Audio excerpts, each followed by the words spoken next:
નમસ્કાર, i7 ન્યૂઝમાં આપનું સ્વાગત છે। હવે જોઈએ આજના સમાચાર।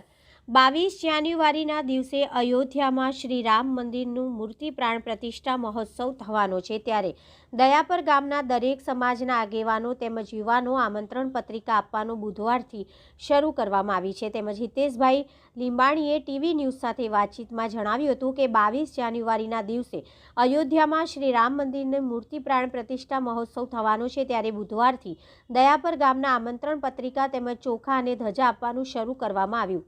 તેમજ આગામી 22 તારીખના જ્યારે દિવાળીના દિવસે દીવડા લગાડીએ ત્યારે 22 જાન્યુઆરીના દિવસે દિવાળી જેવો દિવસ ઉજવવાનો છે। રિપોર્ટર દર્શન સોની, દયાપર।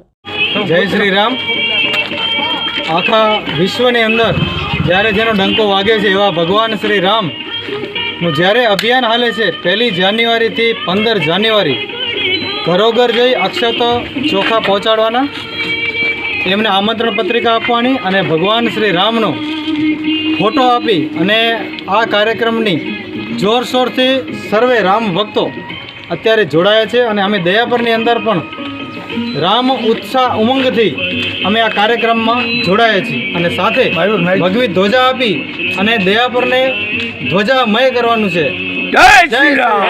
અવનવી ખબરો જોવા માટે અમારી ચેનલને લાઈક કરો, શેર કરો અને સબસ્ક્રાઇબ કરો।